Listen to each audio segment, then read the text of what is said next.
Bonjour à tous, décidément c'est une caractéristique en France, personne n'est jamais content, surtout lorsqu'on aborde certains périmètres de la vie comme le travail. À lire dans les Échos ce matin, la vive réaction du MEDEF et de Pierre Gattaz face aux tergiversations d'un gouvernement pris en étau sur la loi El Khomri. Pierre Gattaz donne 3 semaines au gouvernement pour corriger sa copie en brandissant la menace d'un blocage des négociations de l'assurance chômage. Il demande notamment le retrait du mandatement, du compte personnel d'activité et de la surtaxation des CDD. Au sein du MEDEF, ce durcissement des positions est le fruit d'une radicalisation de plus en plus importante d'une base qui refuse désormais tout dialogue social, précise le journal. Le Monde de ce mercredi 20 avril évoque un tournant préconisé par l'Organisation des Nations Unies dans l'approche de la politique sur les stupéfiants. Et c'est peut-être le début de la fin de la prohibition. La session extraordinaire consacrée à la lutte contre les drogues s'est ouverte mardi à New York. Elle entérine l'échec du tout répressif qui a prévalu ces dernières décennies et accorde une plus large place à la prévention et aux soins. La lutte contre la drogue représente aujourd'hui 1000 milliards de dollars par an pour un constat d'échec accablant. Selon l'ONU, les politiques de tolérance zéro ont été néfastes pour la santé publique et pour la société en général.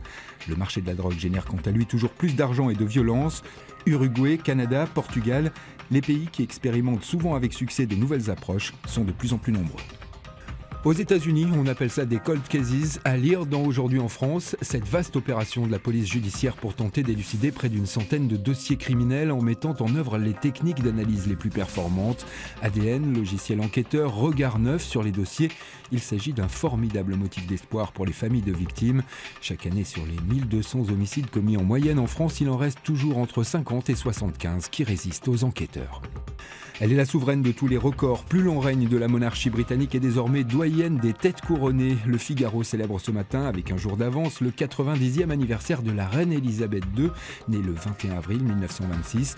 L'hommage est signé Stéphane Bern, qui précise le rôle subtil de la reine dans une société britannique particulièrement attachée à son histoire et à ses traditions. La reine Elisabeth II peut s'enorgueillir d'être l'un des rares chefs d'État au monde à n'avoir jamais vu sa cote de popularité s'émousser au fil du temps. Elle a peu de pouvoir mais reste le ciment de la nation, souligne le journaliste. On termine cette revue de presse avec 20 minutes qui fait un bond dans le temps et propose un florilège d'offres d'emploi en 2030.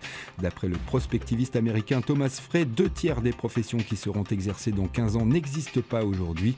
Parmi les métiers de demain, contrôleur aérien de drones, responsable de bonheur en entreprise ou encore e-sportif. Si vous avez une bonne capacité de concentration, des doigts agiles et que vous aimez les jeux vidéo, la carrière de sportif virtuel vous tend les bras. Cette discipline gagne en notoriété. Elle aura ses épreuves olympiques en marge des Jeux de Rio. Ainsi va le monde aujourd'hui. Bonne lecture et bonne journée à tous.